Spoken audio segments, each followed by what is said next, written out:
Like, okay, that's me doing but-um-bum. Okay, so greetings and welcome to Ill Repute, the podcast about women and women first. No kids. Get the out of here. Unless they're committing crimes. Yeah. Women and children first? No, women and women first, okay? I am Sovereign Syre. I am a stand-up comedian. I am a screenwriter. And I am occasionally a marine gynecologist. And I am Ella Darling, an ex-librarian, a somewhat amateur roboticist, a sex worker, and a connoisseur of fine Monster energy drinks. I'm going to tell you right now, my professional opinion, Monster Rehab, the strawberry lemonade, I'm not being paid by them. I am simply caffeinated by them. It's an addiction, literally. Yeah. So I'm a victim. You have a definite Monster habit, and it's not the carbonated kind, which is what makes it uniquely you. It's got vitamins in it. It's basically a health food. Oh, totally. It's one of the, it's part of girl dinner. Like 100%. Yeah. You've got a joint, you've got a Monster, you've got a drink, and somewhere mushrooms, there's food. Somewhere food comes in there, but that's girl dinner. That's just girl dinner. I'm pretty sure there's some kind of nutrients in the mushrooms. We here at Ill Repute support women's rights, but more importantly, we support women's wrongs. Well, yes, we do. And today we're going to be talking about someone that did a lot of wrongs. But man. Oh, and she did them so right. But she did them with so much style. She did them with so much style that she's been dead for over 100 years. And even if you're not a history buff, you've probably heard the name Calamity Jane. And probably heard that she dressed in men's clothes and fought in wars or scouted or something. Even if you know nothing about history. And so she did something right. Because for an illiterate orphan that never learned to read or write and was from nothing and all the generational trauma of she's related to Cotton Mather, so I'm sure it was bad, to rise above all of that and become a household name in her own lifetime and then remain something so familiar that people like us in the year 2023 know who she is. That's pretty respectable. That's some commendable host right there. Yeah, she had panache, she had showmanship, she had pageantry, and she had just grit, that real grit. Yes. And I think she had something I aspire to, which is, I think she's probably, of all the women I've studied and profiled, she seems the most self-actualized.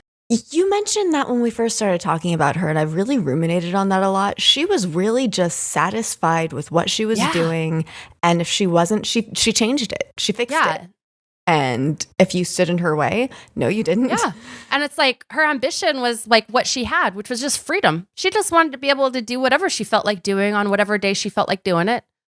And that's it. And she was humanitarian. She was someone that would nurse and assist anyone that got sick in any camp she was at. And her reputation was, she was known for going above and beyond to do those things. How her little sister met her husband was because Calamity was helping him out after he broke his leg, and she was basically doing his runs for him, hauling lumber, really intense exercise. And she was just doing it to do it because it needed to be done. So she really was just a special creature that was, I think, destined to burn brightly and burn quickly. So I'm going to start by recapping what happened in episode 3. Jane arrived in Deadwood as part of a caravan along with Wild Bill Hickok, who is himself very legendary. And they formed a fast friendship, and she fit in like a fiddle in Deadwood. She was working at the dance halls. She was able to make a good living doing it. She was even doing some trafficking for Al Swearingen to get girls and recruit them to come to Deadwood and work in the dance halls. And just like having a good time. Like she was feeling herself, you know? She was drinking, she was cussing, she was making tons of money, she was doing lots of fucking. And Deadwood at this time was really run by, you know, it was really the lunatics running the asylum. It was early enough in time that there hadn't been any infrastructure into the town. So, you know, there's no law, there's no anything. Having a great time. And then Wild Bill is assassinated. And that kind of just puts everything into chaos.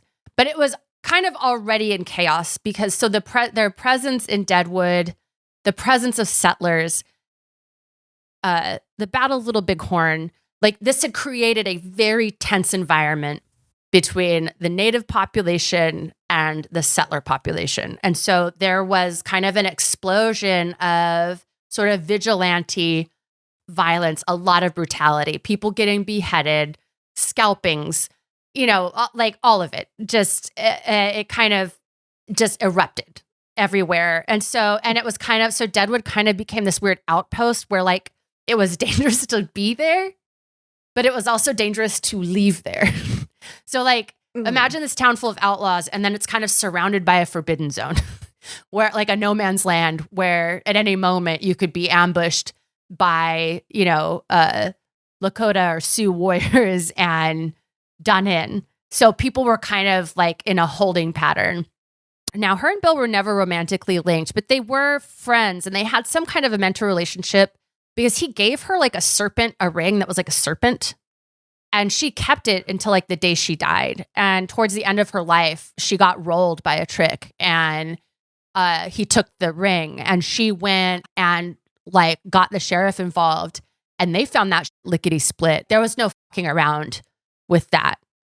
So they did have a bond. It just was not a romantic bond. But at the time, that's what they reached for, which leads into the end of part 3, which is, so while all this is going on, while she's being like a drunk, slutty loser pants, right? She's also becoming the most famous woman in the world. She's becoming a dime novel heroine. So we talked. Wait, loser pants? She's drinking, she's carousing, she's having lots of cool sex. Where do her pants? I mean, losing her pants, okay. Well, she's getting arrested a lot, and I'm not one to judge other hoes, but like, you know, like that's just like the mark of kind of a sloppy amateur. It's kind of rookie. It is a little rookie. I'm looking for this ring of hers. Do you happen to have an image of it? Is it lost to time? I didn't look it up, but I imagine it must exist somewhere. It was described in great detail in one of the books that I read. Okay, what had happened was when Jane is 17, she is part of a scouting expedition that has been sent into the Black Hills. It's a geological survey funded by the government to determine like the mineral value of the Black Hills. They had a treaty with the native people that like, so it was Sioux, Cheyenne, Lakota and Dakota, I believe, that kind of all used the Black Hills as a hunting ground. It was sort of a sacred site. We had agreed not to go there, not to let settlers in. But then someone found gold, and then it was like, fuck you guys, like, we're taking it. Because this was like a big expedition, all these reporters had arrived to report about this expedition. So they saw Jane and were kind of just fascinated by her because it was just so out of the box, you know? And so 2 different reporters went back, one to Chicago and I believe one to New York, and they wrote about her and her picture got published. And people back east, they became like obsessed. Like they were obsessed with Calamity Jane. Who is she? How does she live like that? And so people immediately started writing plays and dime novels about her without knowing anything about her actual life. And people were buying it like crazy. I mean, people were just eating it up. Everyone was just fascinated with the idea of a woman dressing like a man and living by her wits in the Wild West. It immediately caught everyone's imagination on fire. Rapidly, she became like this known figure. Now, ironically, she's illiterate, so she can't read or write. And they didn't have news wires yet. So the only news that she would get would be from whatever town she was in, and she wouldn't get it by reading it because she couldn't read. And so if the news wasn't happening in the town she was in, she wasn't going to hear about it. So she literally just didn't know she had become an overnight celebrity for a really long time. So the irony is that while she's, and like, here's the thing. And so in the East, they're like building this character for her that is like very gendered, like bandit with a heart of gold. Oh my God. Now I see why she hates reporters. Oh, Wild Bill's lover. She's just weak for him. Yeah, she hated reporters. Yeah. And they used to kind of openly mock her too, because they knew that there was kind of this thing going on and that who she was did not match with this image that was being built of her. And she mainly didn't like them because every time she got in trouble, got in a fist fight, shot out a window, got broken up with by a guy, got super drunk, took off all her clothes and walked through town telling everyone that she could out fuck anybody. You know, just like your typical things that happen when you're drinking. Hey, Thursdays are rough. And they would immediately write about it. And it was embarrassing. She was like, fuck you guys. Like, leave me the fuck alone. So that is what was going on in episode 3 is she becomes this celebrity but doesn't really know it. And she has lost this amazing friend. So she's kind of been like on a bender herself. Like she's kind of giving in to her nihilism, you know? So her friend is killed and she's living in what's effectively a war zone / no man's land. This really is Lord of the Flies kind of shit. So she kind of just gives into it and is just doing the damn thing and gets caught up, right, with Bill Bevins, who, if we remember from episode 1, is a pedophile. That she ended up just having some kind of a toxic, like, he seduced her when she was 10 years old, seduced in scare quotes. But apparently this guy like had something that she just kind of kept getting drawn back into. And he at this point was running with the Hat Creek gang. They were doing crimes. They were stealing government mules, that kind of thingamajig. They're doing crimes. They're road agents, which is another word for highwaymen, another word for, you know, entrepreneurs. Yeah, very persuasive. Very, very aggressive sales pitch. I think you describe this sometimes as asset redistribution. Yes, exactly. So yeah, so they're kind of doing crimes, and Jane at a certain point decides that she's kind of over Bevan's shit and helps another person in the gang. They do a little double cross and they basically run off together with all the earnings. And then when they get to like Denver, I think it was, they sort of part ways to go off into the ether with whatever they're going to do. Now, some people are like, there's no way that was Calamity Jane, blah, blah, blah, blah, blah. I did like a lot of research and I know that people have a feeling about Calamity where it's like they want to minimize the sex work. They want to minimize any possible illegal activity she was doing. But like having been like a survival sex worker for like a long period of time, that was her. That was her. Like, doesn't seem like she was trying to minimize it for herself. So I don't know why people think they need to do that for her in retrospect. Like, it was her. She was robbing people dressed as a man on the side of the road, and everyone knew it was her. And she's like, wasn't me. And then later on, a reporter was like, what about this? And she's like, well, I mean, I couldn't talk about that. And that's kind of part of the mythos of Jane. So as they're building this character of her, the reporters that wrote about her, they knew that she was a sex worker. They knew all that stuff. And so did these people writing about her, but they liked the idea of her so much. They just cleaned that out. They just edged it. They just like cut that part out. And they had to create like a whole different kind of personality for her and reality for her. And so this kind of is going to become super important later in terms of her ability to leverage her celebrity when she finally figures out she's famous. In order to leverage that celebrity, it means that she's going to have to kind of play along to some of these very sanitized narratives. And she was not above it. She had no problem doing that. She liked money. Yeah. She liked money and she knew how to make it. Like at one point, she was working for Dora Dufran, like in later life, and she was kind of working as like a maid at the brothel. Dora Dufran was a madam. And Dora Dufran's like, how much do you think you had asked her, like, how much do you think you've made in your lifetime, like selling whatever? And she's like, oh God, like at least $1 million. And it's like, and spend it all doing exactly what she wanted to do. Drinking, riding around the countryside, doing crimes, getting in trouble, being a loudmouth and dancing at the dance hall. People want to become millionaires so they can do whatever they want to do. She's already fucking doing it. I mean, shit. You love that. You love to see it. So Jane spent the next few years living in the Dakotas. When interviewed by a reporter at this time about her pursuit of male occupations, she replied, "Hasn't a poor woman as good a right to make a living as a man? Society and not myself are to blame, as I have always came near to starving to death when I tried to support myself in a more womanly way." Yep. Yeah. Why do you do sex work? You could just go get a job. You want me to go work for how much an hour? Being told to do by whom? When I can suck one dick and make, a week's worth of what? Yeah. No. Exactly. Yeah.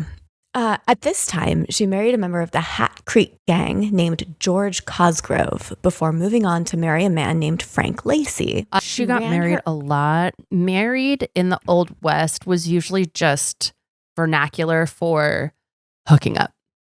But, she was a respectable woman. She married them all. If you count her marriages, I think she topped out at like 15. So just a little sidebar. I liked this during when I was writing about Hetty, just naming the boyfriends' names with nothing else, because they're nothing but just sort of a way to navigate their timeline. Yeah. That's how women are treated in men's stories. Exactly. All right. So she married Frank Lacey, and she also ran her own freighting business and then her own saloon. But her association with violent outlaws and the violence that often erupted at her place led a vigilante committee to run her and her friends out of town. She's just trying to run a lemonade stand, man. She's just trying to run. They're biting the hand that feeds them. Like she's just trying to run a wholesome lemonade stand where people can get like lemonade, whiskey, lose all their money in a poker match. Just a wholesome all-American entrepreneur. And they kicked her out because her friends weren't classy enough. That's how I see it. I thought this was America. Right? I thought this was the land of the free. Anyway. So then Jane made her home in Pierre. She worked as a cook. And when the railroad was completed, they held like a huge celebration. And she was like the guest of honor. And this is so Jane. So they're throwing this huge party. She's the guest of honor. She gets so fucking drunk. And she's like on a top floor in this hotel. And she's so drunk. They're all singing for her and they're like celebrating. Cause like at this point, she's a fucking star. And she gets so drunk that she tries to like walk from one end of the balcony to the other and like falls down the stairs and breaks her leg. Like fully just breaks her leg. And like, that's so Jane. Like, that's what she would do if she was the guest of honor. Like, she shows up. She fucking performs. You are always going to get Calamity Jane when you celebrate Calamity Jane. She will be so drunk she's brain damaged. But that is what you paid for. Mm-hmm. You knew what you were getting. She I love that work ethic. Like, she always delivers. Like, hey, I'm going to be a fall down drunk no matter what. I'll break my leg on this shit. On God, son. Mm-hmm. All right. Well, 1882 to 1884, following the North Pacific, Jane moved to the Yellowstone Valley, where she ran a ranch and freighting business with a cowboy named Frank King, who she married. And at the age of 26, she gave birth to a son named Little Calamity. Holy fuck, that kicks ass. Yeah. I love that. Yes, I love that. Oh, her firstborn son, Junior, Calamity Junior. Right? Like that's pretty fucking baller. And that's why she was like the most actualized. Like she knew who the real star was. Like, thanks for the donation, Frank. Anyway, come on, Calam. Come on, little Calam. Let's go. This guy.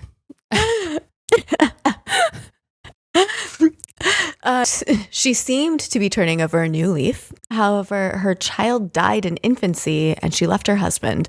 This would have been her third or fourth husband by now. That's really fucking sad. Yeah. And people said that like she was so maternal and like immediately took to motherhood, and everyone was like so hopeful like that this was going to be a thing that was going to sort of stabilize her.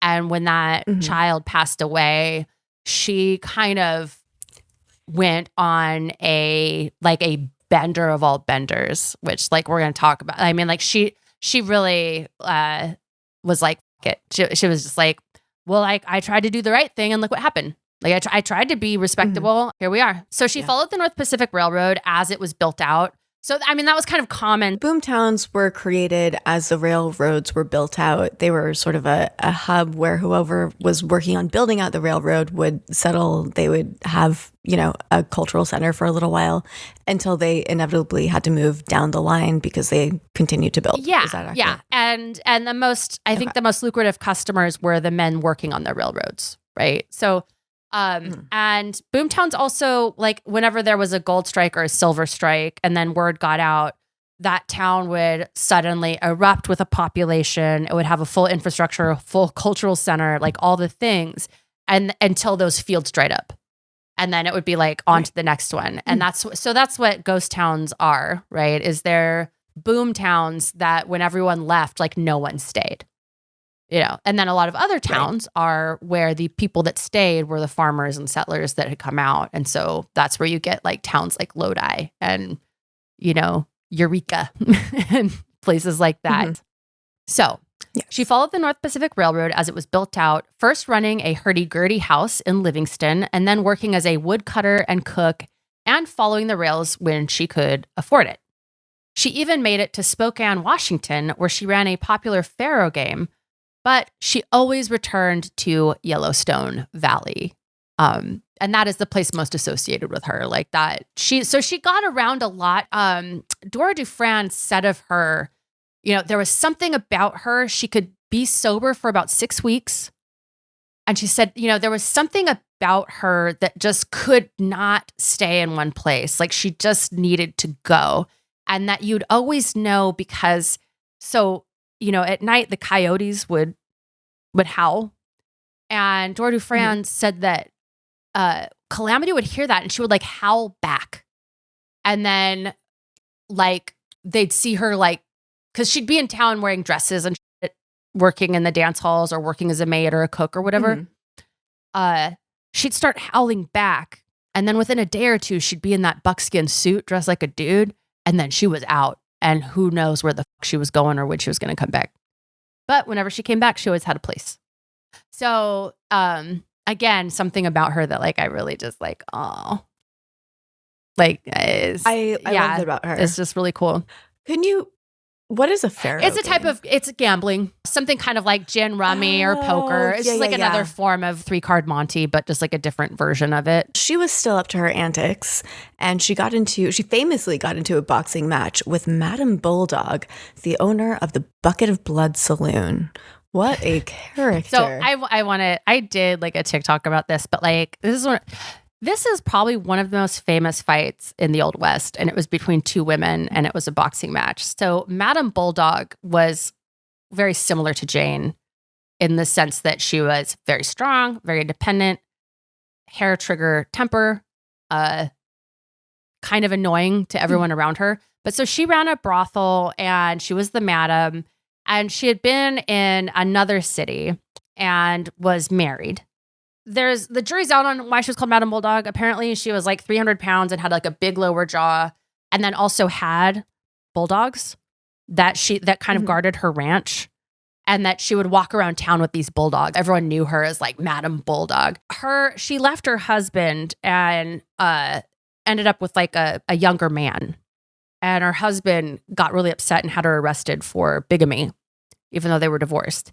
And so her and her new lover were like hauled in to the jail. And then because there was a lot of paperwork and other shit, they were released on their own recognizance, which was a huge mistake. And they holed themselves up on her ranch and started firing on anybody that came near them to try to arrest them. They put out wanted posters and were offering huge rewards for anyone that was willing to go on her property and arrest her. And like no one would do it because they were so crazy. And so what the town ended up figuring out is that just her living there was costing them $30,000 to $40,000 in today's money in expenses for property damage, court fees, fines, you name it.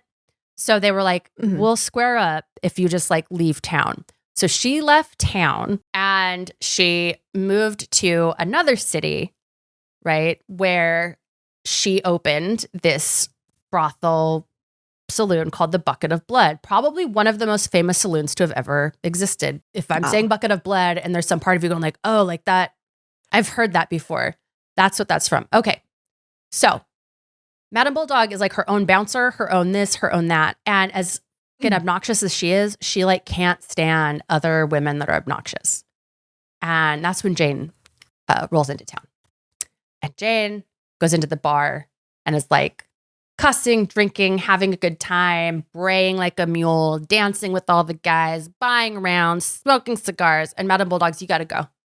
I don't like your shit. And Jane's like, are you serious? And she's like, oh no, like I'm dead fucking serious. Like get the fuck out of my bar, and like throws her out of the bar. Now Jane is like salty as fuck about this. Like this is embarrassing. So Jane like comes back in. She's like, this is going to be a fight.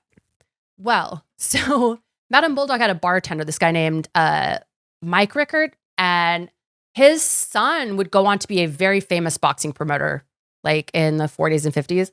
Anyway, he looks around. He's like, ladies, I have the solution. Here's what we're going to do. Like, let's do a boxing match. We'll like promote it. You two will box it out. We'll collect money for it. And then that'll cover tabs. That'll cover like property damage, all this stuff. So why the fight was famous is because like Jane was tall for a woman, but she wasn't like, she was like a tomboy. She was like, imagine like a scrappy lesbian, right? And Madam Bulldog was Madam Bulldog. First of all, everyone like finds both of these women super annoying because they just constantly cause drama, like, and they're constantly just, you know, they're hot messes, right?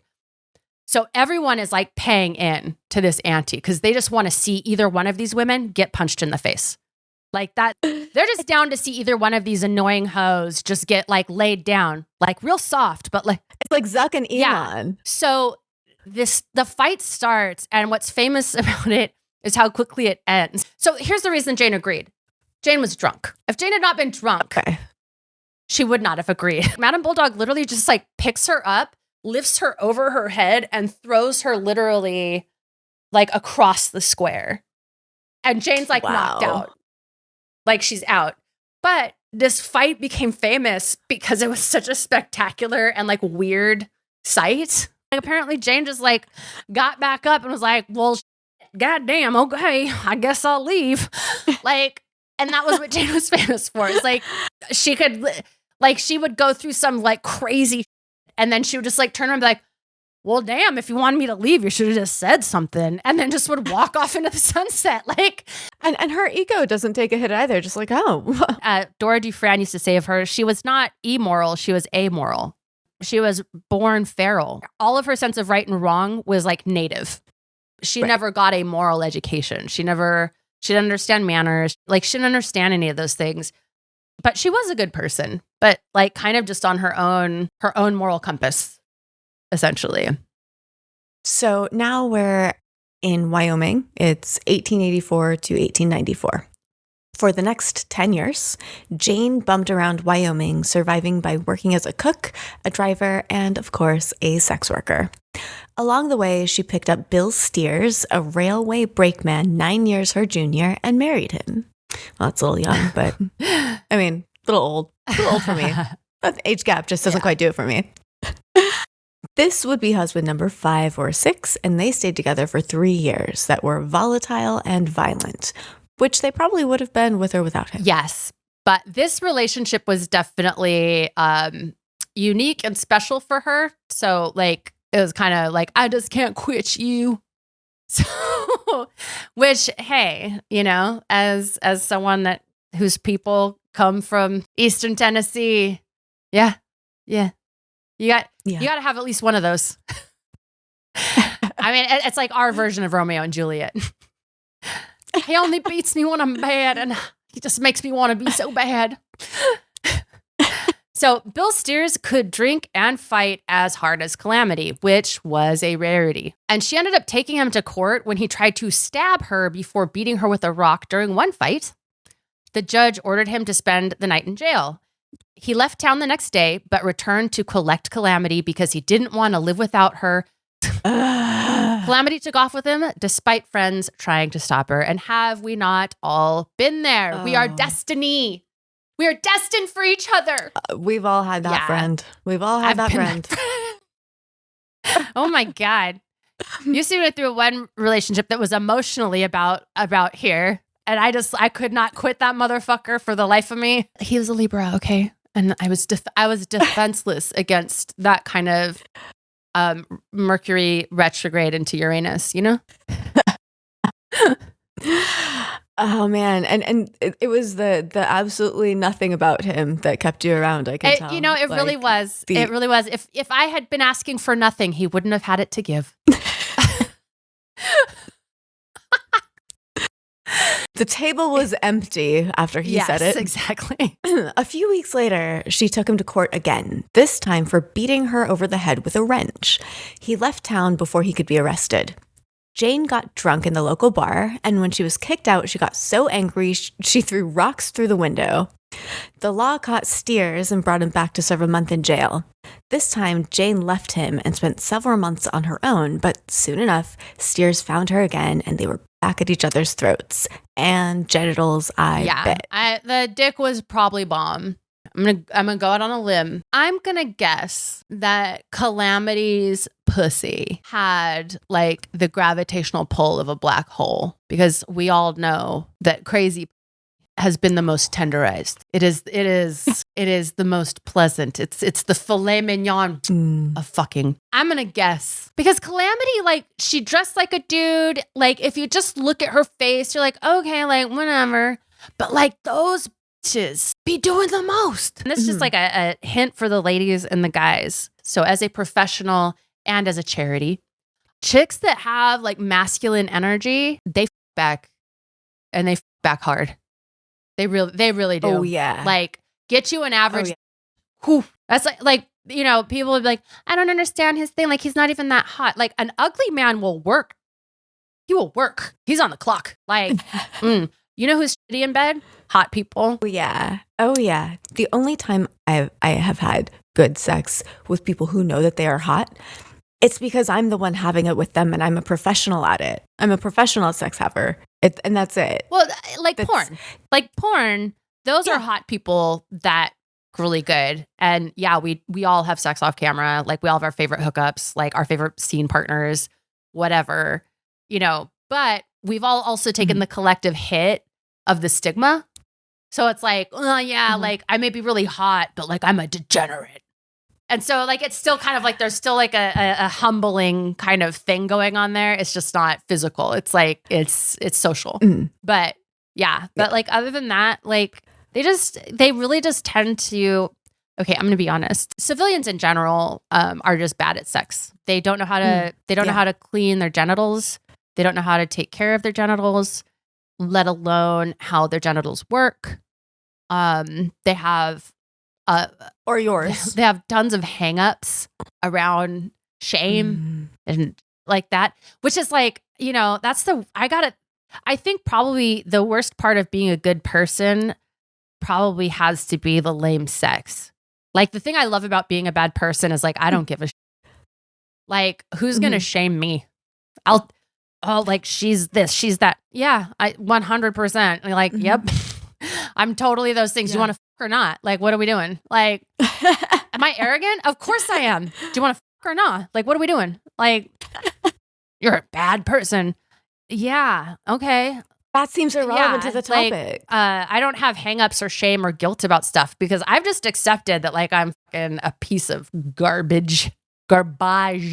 I know what I'm about and I'm still here. I'm still keeping my own company. So I guess I'm fine with it. Exactly. Are you or not? Like you need to decide and stop wasting my time because there's holes to fill. So, her and Bill Steers, they're in their what's love got to do with it era. The violence they're inflicting on each other, to be fair, was a little bit more normalized at the time. Actually, the fact that her friends were like, I don't think this is good, like kind of lets you know how bad it was because this is a time when it was still pretty permissible to like hit your wife or to beat your kids. So if in the midst of this, in this super masculine place, that's all dudes, and the dudes are going like, I don't know, Calam, like, I don't like this for you, man. Like, that means it must have been pretty fucking bad. So after one drunken brawl, she was brought before the court and was spared jail because now she was pregnant. She pled the belly. Oh, shit. They call it pleading the belly. People really, really don't like pregnant women being put in jail, let alone being punished. But they love killing pregnant women. They love killing pregnant women. The number one killer of pregnant women is men. Oh, wait. The article, was it you posted? The nice passive voice. Domestic violence and who's firing the firearms? Exactly. Like, I didn't realize that we were there yet. Like, I didn't realize AI had gotten that good. The tweet that I quoted was like, did you know that the number one killer of pregnant women is murder? And I was like, yeah, who's murdering them? Who's murdering them? It's their partners. Yeah. And firearms and these sentient firearms exactly around. But she wasn't just pleading the belly. She actually was pregnant. She actually was with child.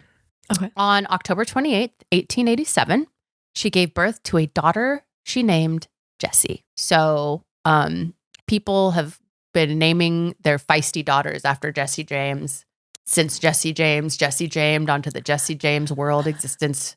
James, Jesse, Jesse James, Jesse. We don't need to name a single other female Jessie ever again. Name her Calamity. We're full Name her Calamity. Calamity's great. So Jessie didn't slow Calamity or Bill Steers down. I want you guys to be prepared to be triggered. She was not a great mom, okay? But she loved her kid. But I'm just going to prepare y'all that the swearing, intransient, whore, alcoholic lady was not like a gem of a parent. But she loved her daughter a lot, and we'll see that proved as this goes on. Like she really cared about this kid. A lot of people in this kid's life really cared about this kid. So Jessie was likely left with Jane's sister Lena. If you remember from earlier episodes, Lena was the one that married the German guy and like settled into it. And so she had settled into a very traditional life. She was a farm wife. She had a lot of kids. She was a hard worker. And she loved her husband and, was kind of having this quiet life. Jane would often, she would visit a lot. And I imagine that this is probably where Jessie stayed shortly after she was born until she was probably old enough to, take on the road. So she was likely left with Jane's sister, Lena, while Bill and Jane continued to get drunk, fight, and get thrown in jails across Wyoming. A year later, so this is a year into it. And this is when they roll into town, people are like, man, this guy fucking is crazy. And it wasn't like he hit her. It's he would beat her with wrenches. He would beat her with rocks. He would try to stab her. When they would get drunk and fight, it was a blood sport. Yeah. It's he's trying to kill her. Exactly. I mean, it's attempted murder. Yeah. I mean, that's what it really is. Yeah. But she would never, she would complain and ask for help, but then she would have trouble following through. And I think part of that also had to do with she did start to get some self-esteem issues as she got older around because the constant reporting on her behavior in the newspapers and stuff did have an effect over time where she started to see herself as a loser and kind of, even though she's like super famous, but like not right in front of her. That's all happening in some other place. But in like right in front of where she is, it's just, she's like, anytime I go somewhere, it's like I nurse people. I'm a good worker. I get drunk and I have a little fun. And then everyone says that like I'm a piece of, it's like she's someone that she was very emotional. There was a female reporter that sought her out, not Josephine Brake, who will meet her later, but that heard Calamity was staying in a shack in Deadwood and went to go interview her. And over 3 days, Calamity basically told her whole life story and cried and laughed and all the things. And the main impression that reporter was left with was that she was an incredibly complex woman that felt things very deeply and was like a very sort of sweet spirit, and like, so by this point in time, the alcoholism and the constant being thrown in jail, the constant rejection when she tried to join the military, the constant refusal to acknowledge her contributions to important events, like it started to get to her. And so, in this relationship with this guy, I'm sure there was a part of her that was like, well, no one else is going to love me, Right. Absolutely. Absolutely. And he can keep up with her. He can fight like her. I mean, I imagine that was something that drew her to him, even though that was sort of the thing that poisoned the whole well.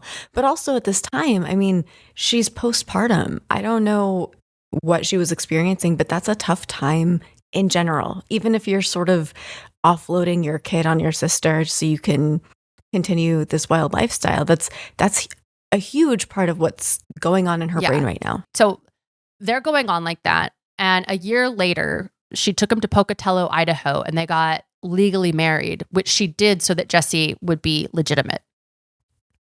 And then she immediately left him. That was her final act before she finally fully broke up with him, was she took him to the altar so that her daughter would have a name, and then left in the middle of the night. Just left him, right? Yeah. And I think that a thing I noticed in her life is the only area that she seemed to feel any sense of shame was around her daughter. She could do this or that, but she wanted Jesse to be legitimate. Like, I'll even marry this guy just to get you the name, and then like I'll leave. But Jesse was the only place that Calamity felt a sense of humiliation or shame or any of that, where she recognized that she didn't want her daughter to have like the stink of Calamity on her. Yeah, she can handle the the consequences of her own actions, but as soon as it starts to spill onto her innocent child, anybody who's not a huge piece of shit would probably feel something about that. I just thought it was interesting that like she could get married, she could do this, she could do that. She had friends that she off, that like all kinds of things. But man, when it came to her daughter, suddenly she had some sort of sense of propriety. I kind of feel that way a little bit. Like, I'm a big ol', I mean, there's nothing you can say about me that I haven't probably gotten paid for worse. But that's for me. I've chosen that. I don't want that to fuck up anyone around me. Yeah. When someone called my mom at work because they found her because I did porn, my mom didn't care, but I cared because that was something that, like, you leave that on me. Jane continued to work around Wyoming, cutting wood, cooking, nursing, and working the dance halls. She would get drunk and rested.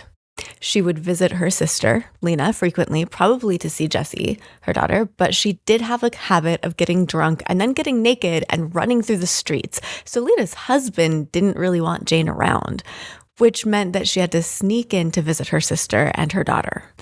She ended up marrying a man named Clinton Burke, a cowboy, and they traveled together to collect Jessie and moved to Deadwood. Jane hadn't been back in 10 years. So this is kind of the point where Jane recognized that her celebrity was something that she could leverage. And that is because, so as the frontier had been closed down, this is when you started seeing the Wild West shows like really take off.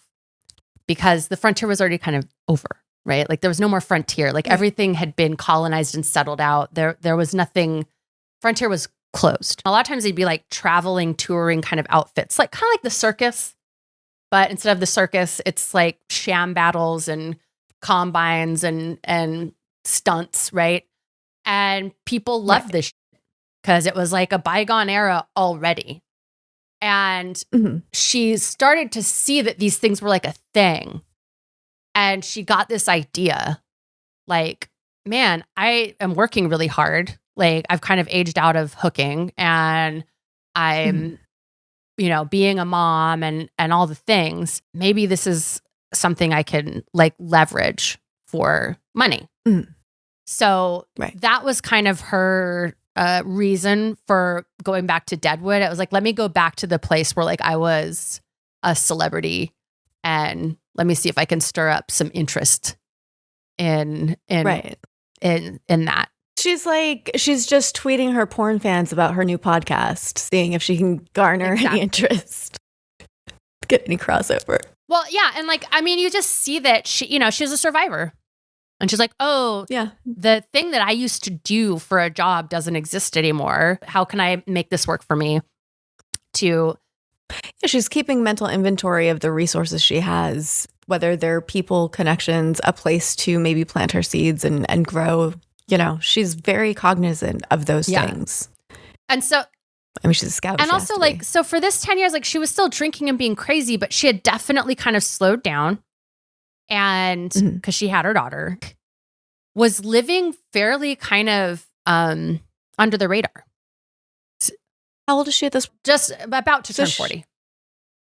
That tracks, I think. I mean, your 20s are all about that whole drinking, carousing, partying all the time. Her 30s, she's got a kid. Like, even if she's about the life, I'm a shadow of the cool party person that I used to be. I am in bed by fucking 10 p.m. And I like it that way. It's like 37 years old. I also think there's an element of like, you have to know when the party's over. And like from 1849 until, probably like 1875, 1880, right? Like that was a time. The frontier was open. Everyone was on the trail. The trail took all comers. There was no infrastructure. There was no law. There were no credit and bank exchanges. There were churches, but they were little tabernacle situations. Like, it was a very specific way of living, and she was addicted to that. And it's just sleeping under wagons and digging an outhouse for yourself and camping in dugouts and, just running off with strangers for 3 weeks to go, exploring or scouting in some mountain range and just telling stories by the fire and drinking. And there's no rules and nothing's coming for you. And then the frontier closed. and then all the normal people started to come out. Because the frontier at first was like all the cool people. So all the people that were on the run because they had like killed someone, or they were abandoning their spouse and their children. They were starting over. They were going to be an entrepreneur. Like, fun people. These were fun people. And then the frontier closed, and then all the fucking civilians showed up and made each town as shitty as the fucking town they just left back east because they hated it. And they just came and put it right back in a new place. So she's also like, she's kind of in between places. And I think Deadwood is at this time one of the few places that still, it's definitely civilized, but it still has like an allure of, it's where Wild Bill was. It's like, whatever. So it's like, she's being shrewd, and like, this is a place where her celebrity still might matter. Right. Well, and Deadwood, the way you described it, it seems like even if everything gets like a 30% wash of being a little bit more, whitewashed and sanitized, Deadwood had a ways to go before it was, housebroken. Yeah. Let's say. Yeah. And, well, it's kind of going through the housebreaking process. Because keep in mind, people Jane was partying with in her 20s, right? Well, that's California Jack. That's Al Swearingen. While she had continued to live like a child, these people in that 10-year period had gotten married. They were holding public office. They were wearing suits. They were what they started to call the wagon gentry. It was people that had survived. People described it like, even if it had been people like you fucking hated, right? 10 years later, like 1895, 1900, it was like anybody that had survived what they went through just automatically kind of became a friend because of what you had gone through together. Yeah. If you're here, then we automatically have some shit in common that's bigger than our differences that have kept us apart at some point. Yes. Oh, you have to have gone through it to understand it. So Jane arrives in Deadwood with Jesse and her new husband, Clinton, and was surprised at what she found. The mining camp that she'd cut her teeth in was now a bustling metropolis. In fact, all of the country was a collection of cities. The railways had been completed and branched out across the country from coast to coast. The frontier was a thing of the past, and so was she. Her and other legends of the West were now finding work in Wild West shows, where crowds of city folk would gather to watch sham battles and remember a time that had passed. What's a sham battle? A sham battle is a mock battle. It's but these were not. Okay. This was not like Civil War reenactments. Like these were like Cirque du Soleil level productions. Like these things were. Okay. They took place in arenas. Thousands of people watched them. They had pyrotechnics. They had hydraulics. Like wrestling. Like they would reenact like the fucking floods and shit. Build a sham city, flood it in front of people, and then drain it back down and do it again the next day. Like these things were fucking extravagant, highly choreographed, would have hundreds of performers. So they would hire natives to play natives. And then they would hire, these frontier people that had celebrity on their name, and they would go out and they would sharpshoot. They would do riding tricks. Then they would have like a fake holdup or a fake massacre. And then the heroes would like ride in and save the day. I was reading one account that was kind of mind blown because they were reenacting like a stagecoach robbery, and all of these audience members were so eager to volunteer to like be robbed in the stagecoach, and they would kind of reenact this thing. And it was someone that had been a frontier performer, and they basically were talking about what we would recognize today as like PTSD, where it's like they were watching it and it's like they felt themselves just like leaving their body and remembering when they had actually been in a massacre, and they're watching civilians just like, honey, I'm gonna go be robbed. Okay, like take me a picture. Yeah. Because this also does coincide with the invention of the disposable camera. Not disposable, but the instant camera. Wow. Yeah. Instant camera. Yeah. Wow. Yeah. She saw a lot, man. She witnessed a lot of technology in the span of her lifetime. Yeah, that's amazing. I mean, it really sounds like these sham battles were like modern day wrestling. Yeah. Like what is the Undertaker threw mankind into, or off Hell in a Cell into the I don't know. You've entered a level of nerddom that is beyond my purview, my friend. Okay, so on these really big Wild West shows, some of the other big name players were Buffalo Bill, who was Wild Buffalo Bill Cody, and Annie Oakley is one that I know very well, that I always, before we started doing this series, I would conflate Annie Oakley and Calamity Jane. So I'd love if you could kind of shine a little bit of light on her. So Annie Oakley was like super feminine. She was petite. She wore a corset, a dress. She was just like a farmer's daughter, right? And she was married, and she was a sharpshooter. And so, I mean, she was incredible, right? And so she was in Buffalo Bill's Wild West show, is like, that's synonymous with like what this is. I was like the most famous whatever, right?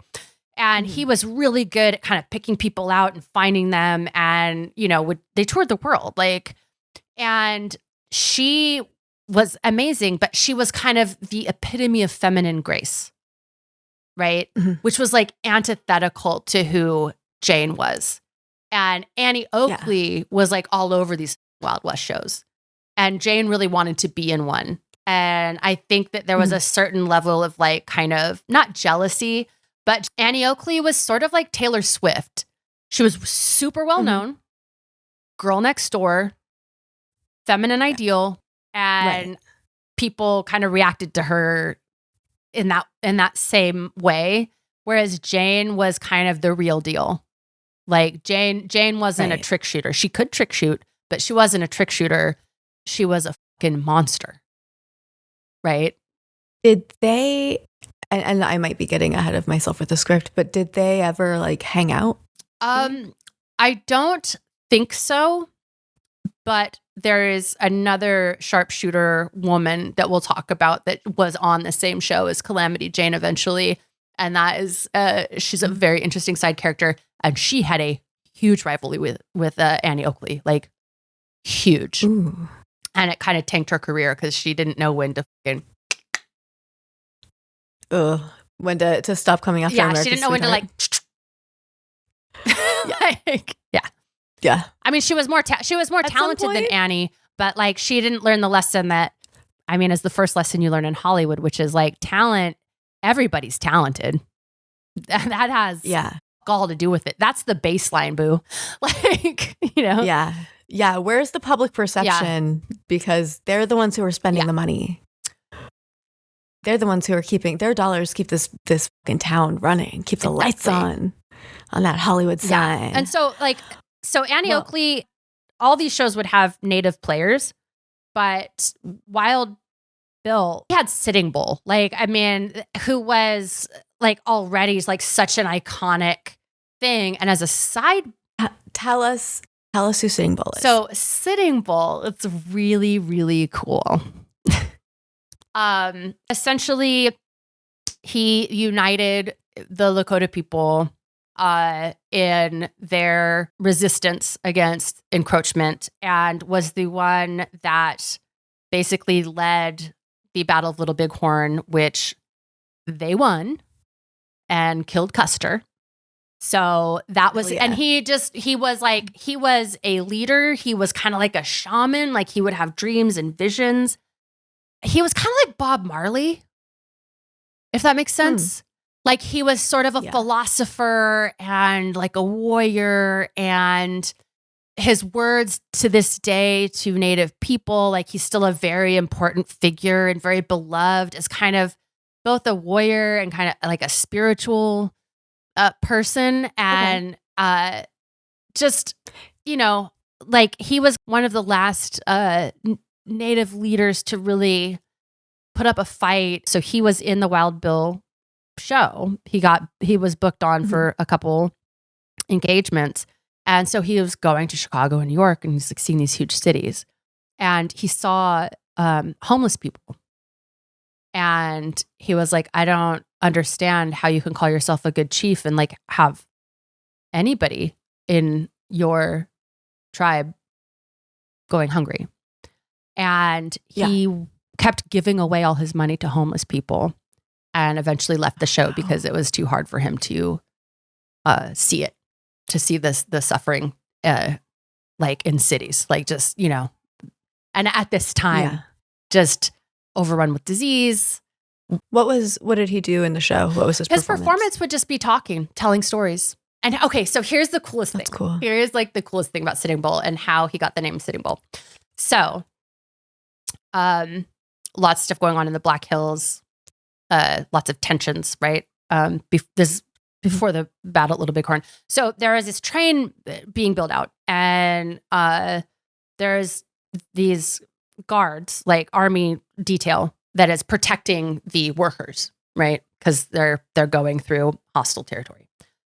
And at one point, Sitting Bull like comes out of like the woods or whatever, you know, and then everybody's like, oh, right? Like we're about to be attacked. And so like all the workers kind of like hide, and then like the military guard comes out and they're and they're aiming their guns at him. And he just like walks towards them and like sits down, and they start firing at him. And he just sits there and calmly just packs a pipe and starts smoking it. Not a bullet hits him. And they called him Sitting Bull. Yeah. It's amazing. And so he was called Sitting Bull because he sat and he packed a bowl. That's fucking cool. Yeah. Yeah. That's I like that. I was like, that's a scene in a movie. Like, just like that unbothered. Like, you know. Oh, Jane wanted to get into one of these shows to make some money. And she was hoping that her reappearance in Deadwood after a decade of attempts at traditional domesticity would get her the attention that she needed. Jane was illiterate, but she was very media savvy. Jane arrived in town and went to the paper and told of her interest in being in a Wild West show. She also said she wanted to raise money to send her daughter to school at a convent in Sturgis. So she comes into town and she's just shopping around her first anal scene. Like, hey everyone, yeah, your girl's back and I'm ready for my next step. Who's gonna pay the most? And also just the whole thing of I'm just trying to raise money for my daughter, knowing that that's gonna be a big write up. It's gonna get the whole town involved.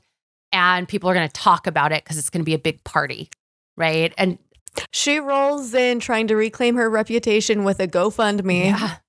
But it also shows she didn't ask for money. She would take it all the time, and then she would pay you back. But she would just take shit. She would go to the grocery store and she would just put shit in. If she couldn't afford it, she would just put shit in her basket and leave. And they would let her because she would always come back and pay. But this is the first time that she was doing a fundraiser, and it's for her daughter, which is why I say her daughter is who she broke all the rules for. She cared about propriety. She was willing to humble herself to ask for money because she really wanted to put her kid in school. She wanted her kid to not be illiterate like her. She wanted to give her more. Right. So unlike before, the entire town was happy to see her. It had been 10 years. Yeah. They forgot it. They forgot it. And she had that kind of riz. She had the riz. She had the charisma, right? Mm-hmm. So they celebrated her arrival, and that was not something that was typical for Jane, or at least hadn't been for the last 10 years. So the town threw a huge benefit for Jessie's education, and Jane raised thousands of dollars in that time. So imagine being able to pay the scholarship for a kid to go to private school for 2 or 3 years. That she raised that in a night. However, she turned around and spent the money buying drinks for the entire town and for herself. And it was only because she had some shrewd friends that basically pocketed the money and kept it somewhere where she couldn't find it. So Jane wasn't, Jane was generous to a fault. It's if she had any money in her pocket, she would walk into the bar and buy everyone drinks. It wasn't she was embezzling the money. It wasn't she was scamming the town of Deadwood. She fully intended to send her daughter to school. It's just her way of showing thank you was you guys are so amazing. Drinks on me, and without realizing that she's draining the very coffer she just filled. Yeah. Right. The goodwill that she's showing to strangers is literally coming at the expense of her loved one. And that's something that I think is pretty common in situations like that. You've got someone who really wants to be a crowd pleaser, and they do please that crowd, but they're not taking stake of how much it costs. Luckily, though, her friends saved enough money to send Jessie to the convent. So she was squared away. The best accessory a hot mess can have is some smart, honest friends who give a shit some crazy how still about you. Yeah, saving you from yourself. An outfit that produced traveling dime museums reached out to Jane wanting to hire her services. They would pay Jane and her husband to travel through Chicago and New York City and the towns in between. The entire town pooled their money together and bought Jane a new buckskin suit, sombrero hat, and boots. Jane went off to make her fortune, vowing to stay sober for the venture. Oh, yeah. That's the easiest promise to make first thing in the morning after your last bender. Yeah. And remember, Dora. Yeah, definitely. Yeah, remember, Dora Dufran said she could be sober for 6 weeks, and then there's a time limit. She can only do so long, which is usually how long she needs to be working to make money to go have her next adventure. So dime museums were a popular form of entertainment during the late 1800s, early 1900s. Think Ripley's Believe It or Not or Madame Tussauds Wax Museum, a traveling kind of show. These museums were known for offering a wide range of curious and sensational exhibits, oddities, and performances to the public for a modest admission fee, often just a dime, hence dime museums. So dime museums played a significant role in shaping popular culture and providing entertainment during a time when other forms of entertainment were very limited. Most people weren't going to the ballet or the opera. They weren't watching movies yet. That wasn't going to happen until the early 1900s. You kind of didn't know what you were going to get, but it was cheap and you're going to see some cool stuff. A lot of these Wild West people Like they would get on the Dime Museum circuit and then like on the Wild West show circuit, and like they would just be like these traveling exhibits essentially. And so they were basically like a living exhibit from a time that no longer existed. Kind of like a weird existential way to live. So Dime museums, like you said, featured a diverse array of attractions and exhibits, from historical artifacts and natural history specimens to oddities, curiosities, and novelties. Also, sometimes just people with a birth defect who couldn't really find a place in society because of judgment would find a place in a show like this, where this thing that in regular society was really bad for them suddenly became the hook that kind of gave them an edge. So while it was exploitative, it also gave opportunity. That's my background as a circus sideshow performer coming through. So they would also have things like taxidermy, rare coins, weird inventions, cool depictions of historical events. And they'd have like cycloramas where they would like paint things and you could like walk in and like see a 365-degree view of the Rocky Mountains. Stuff today to us that would be very quaint, but to an audience back then would have been like really amazing. It's a variety show. It's just kind of, none of this stuff would be enough to tour on, but if you put enough together in like the junk drawer of performative entertainment, Jane did stay sober for her bookings, but the outfit encountered money problems, and Jessie wrote to her that she was being bullied at the school because Jane was her mother. And a few months into tour, Jane came home, took her daughter out of the school, and went back to being an itinerant. This only lasted a short while when, after a fight, Clinton Burke took Jessie in the middle of the night and left Jane. He dropped Jessie off with his parents, who took care of Jessie into adulthood. That must have been intense. But she let him go. What that kid was going through, like, God bless that guy. That he was just like, this is like, you're like, I'm calling it. Like, you can't have her. Yeah. And that he had the wherewithal to like take this little girl that was not his and take her to his parents and be like, I can't do this, but someone needs to do this. Yeah. And they took up that they took up that responsibility. And so in later life, Jessie did have memories of her mother, but she had remembered her mother as like her grandmother, and that thought that her adoptive family was like her real parents.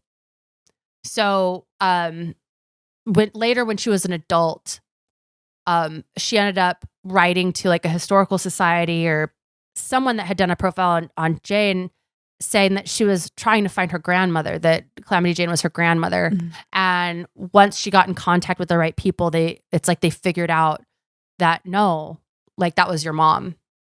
And the family that you grew up with, like that, they weren't related to you. It's interesting because a lot of the time you'll hear the opposite stories where the person who somebody thinks is their mom is actually their grandmother and their big sister is actually their mom. Yeah. And, things happen when you're young. And so I imagine that she probably initially thought that Lena, Calamity's sister, she probably thought that Lena was her mom. You know what I mean? Like that, like I'm sure that there was just also like your memories at that age are so like flickering, like a light bulb flickering in the night. True. It's just like, there's something, there's another thing. They feel related, but I don't know what it means. Yeah. Well, and she was sent to a private school. So she is amongst kids who have a regular upbringing for whom like the idea of a like family structure is something that is traditional and makes sense. So she's probably got this framework that she's trying to fit different people from her memory and her childhood into. Like this person must have been parent. This one maybe grandparent. Like when you're a little kid, you're trying to make sense of things. So Jane had a break with her partner and child, but she'd learned something on the Dime Museum tour, which was promo. So she was illiterate, but she knew she needed to have a biography that she could sell. And by biography or memoir, I mean like a 3-page pamphlet. So she had a biography written up by a ghostwriter, and she had professional photos taken of herself. And she started to exhibit herself at Yellowstone National Park. She held license number 1, the only human allowed to sell images of herself in the park as a natural wonder. Wow. Isn't that cool? Yeah. That is really Permit cool. 001. That's a hell of a flex. How many? And so like she could sell pictures and people could take pictures with her, and she was permitted to do that. She was the only human being permitted to like basically sell pictures with her as like a natural wonder in the park. License one of one. That's amazing. That is not so really cool. I like when I That's read that, I was like, license number 1. Fuck yeah. Did she was she proud of? Did she understand how cool that was? She didn't care. She didn't care. That's the thing. It kind of seems like the thing she wouldn't give a fuck about. Like she didn't care. Like she was just surviving. So if she hadn't spent her money on drinking, it's estimated she would have been worth close to $1 million, as she was the most famous woman in the world. And shortly after that, like she would often pay bar tabs and things like that with just photos of herself and autographs. And so she had figured out that like That's she so cool. like kind of like how Picasso was at the end of his life, where like he would write checks for stuff. And his signature was so valuable that people wouldn't cash them. They would just like keep the check to like have his signature. Oh, what a goal. What an amazing. Men can be pimps too. Yeah. And here's a picture of Jane. She didn't have a wacky eye. I think just in the photo, like she's squinting weird. She was posing. But that is Calamity Jane in her early 40s in Yellowstone, selling her story and her image. Yeah, she looks very out of place in a dress. Yeah. It doesn't sit right on her. It looks like a disguise. She loved to be naked, man. And everyone talked about that. Like you like walk in, there'd be a bunch of dudes washing the river, and there she'd be. Like she wasn't worried about shit. She had like zero hangups. So she went on a drinking tour, which you have to assume you're finally like, why didn't you think of this sooner? You can just do a drink. She's been doing that her whole life. Yeah.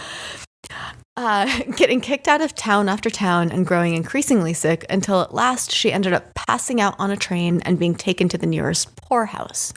She stayed there for weeks, recuperating from cirrhosis and advanced rheumatism. When word got out into the papers that Jane was in the poorhouse, old compatriots and others sent money to assist her. And that's what I'm talking about, like that kind of network of survivors. It would just be like if word got out that someone was in trouble, just everyone would kind of show up and like handle it. Yeah. So she got out of the poorhouse in Gallatin and was staying in the settlement of Horror, Horrr, but very fitting, in Yellowstone Valley, being taken care of by a Black girlfriend. In the accounts, being attended by a negress was how they phrased it. Jane definitely women, and this is most likely a girlfriend and probably someone that also worked the brothels or whatever. I bet Jane I bet, oh my God, I bet she would tear up your pussy. You know who okay. Mapped the you know place. Who I picture? Hey, just close your eyes. Young Katie Lang. Yeah. Constant craving. I'm just picturing like a young Katie Lang, like that photo of Katie Lang, like in a barber chair, and then Cindy Crawford's in a bathing suit, like shaving her. Yes. That I just like, that's when I think of Calamity Jane. She was starting to get sick. She was starting to get sick, like sick. Not just like hungover sick, right? Like passing out on a train and having to be taken to a poorhouse, like that is like a new level of humiliation. Jane was very proud. She never asked for charity except for her daughter. Like she hated having been in the poorhouse. And even though people sent her money, she was so offended that anyone had reported that she was in the poorhouse. And so she showed up at a newspaper office, like brandishing a gun, like trying to find out who had done it. She found that loathsome. She didn't want to be seen as incapable or ineffective, despite the fact that years of alcoholism were starting to take their toll, like on her body. On top of, like, this is a woman that was doing hard labor from the time she was like 13 until the fucking day she died. I think one of Jane's fatal flaws was like her inability to recognize her vulnerability. You know, like that you need to slow down. This is a thing that's happening and like you have to stop or you're going to die. I think she genuinely felt that it was just never going to happen. When you're living that kind of life, it's a short-term problem. Drinking, it's a short-term problem. You pass out, you have a hangover, you start drinking again and you're done. And it's just, the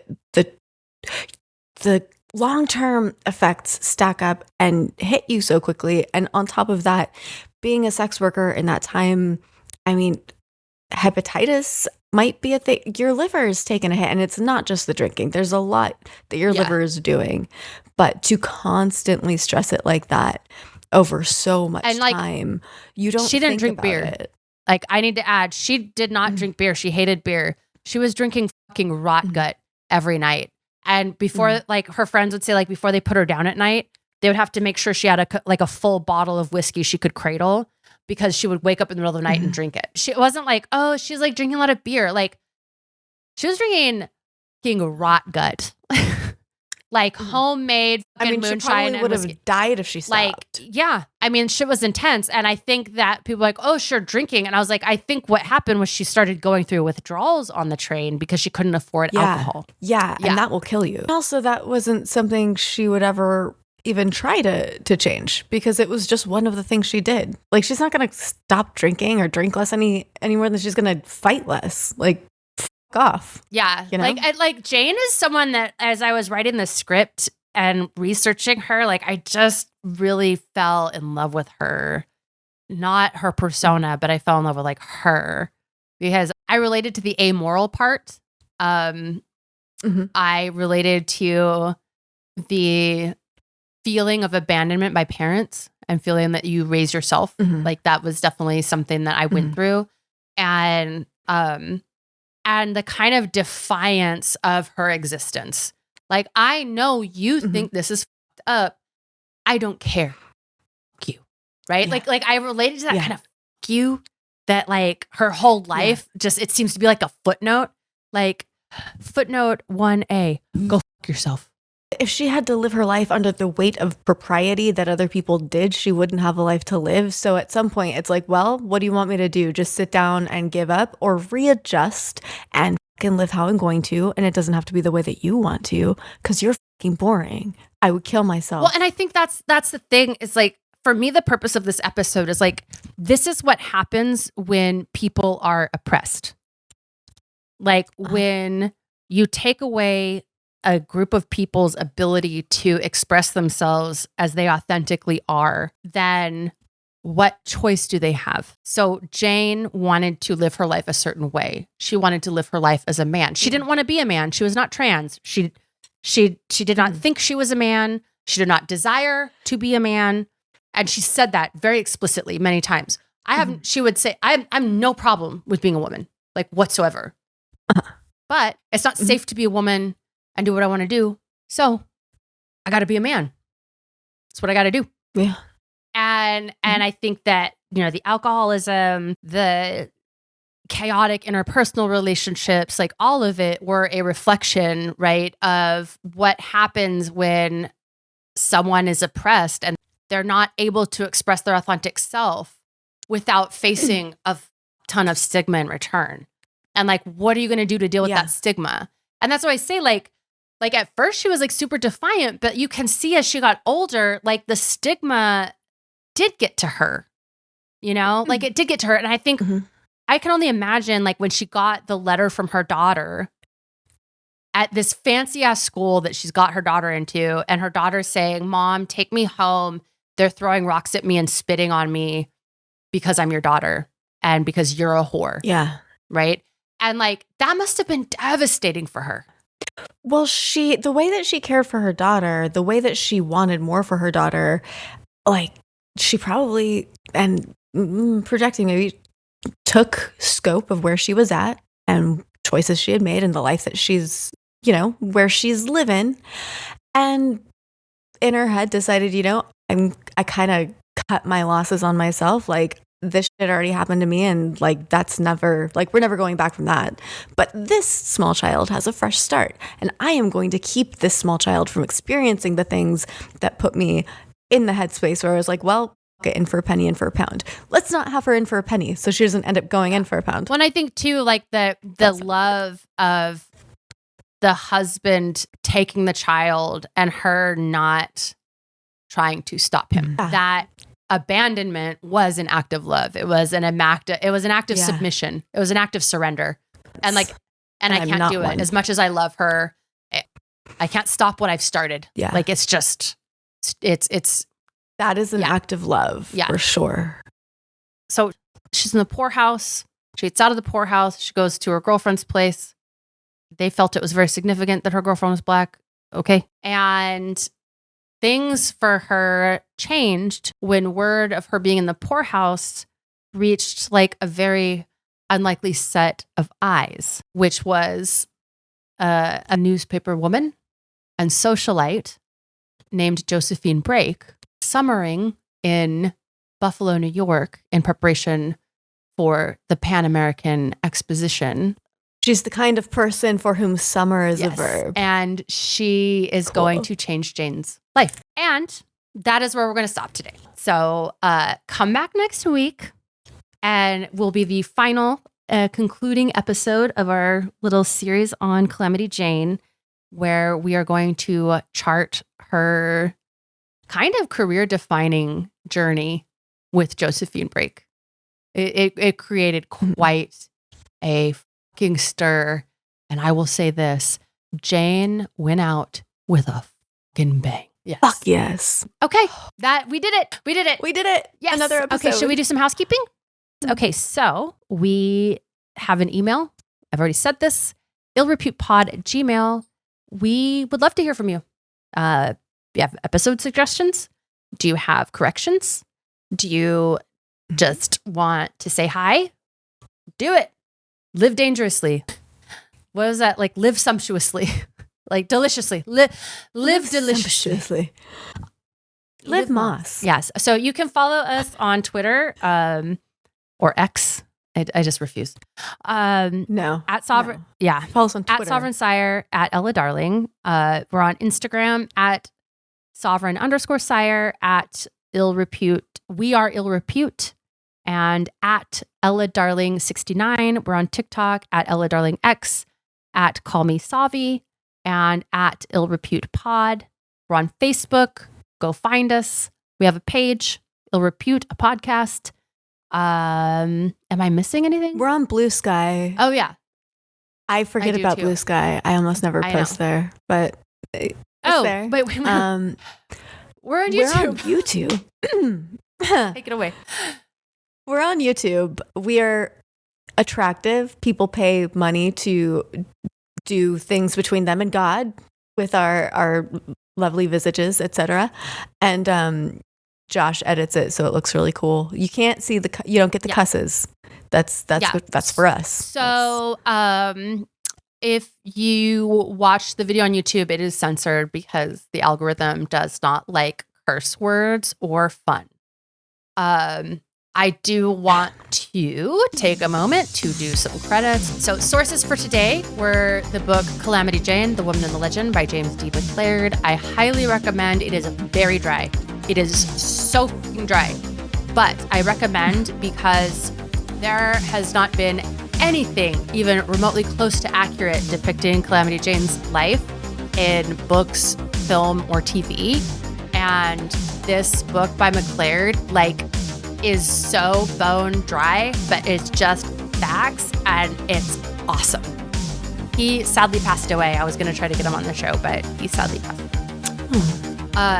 Legendsofthewest.com, newspapers.com, the autobiography of Calamity Jane by herself, Lowdown on Calamity Jane by Dora Dufran, that is the madam, wikipedia.com, pbslearningmedia.org, Assault on the Deadwood Stage, Road Agents and Shotgun Messengers by Robert K. DeArment. We have YouTube links to the media that we have shown in previous episodes. So if you want to go on YouTube and watch that media yourself, you can do that. And then publicdomainreview.org is another source. Script was by me, Sovereign Syre. It's been hosted by me, Sovereign Syre, and Miss Ella Darling.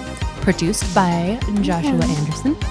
And yeah. Oh, and if you want merch, you want to go shop? You want to shop and you want an Ill Repute t-shirt? You want a shirt that says hose? I fucking love that shirt. I mean, I made it, but I fucking love that shirt because it's simple and precise. Hose, suck a fruit. If you would like to buy some merch or just fun t-shirt designs that I've made, you can go to importantadult.com. And I think that we did it. We did it. We did it. Go team. I love you so much. I love you so much. You look really beautiful and dewy and just radiant today, as always. It's the sickness. It's the allergies. Yes, well, you're down with the sickness. Down with the sickness.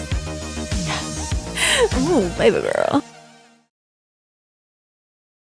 I am in Austin, Texas. I am recording on the cultural land of the Tonkawa, the Lippitt Apache, and the Comanche peoples, who are still thriving cultures today and the original caretakers of the land. And we are grateful for their presence and their existence, their history, and their presence today. And I am coming to you from East LA, which is traditional Tongva and Chumash land, and great thanks to the original stewards of this land. And also, I come from traditional Chukchansi territory in the Central Valley.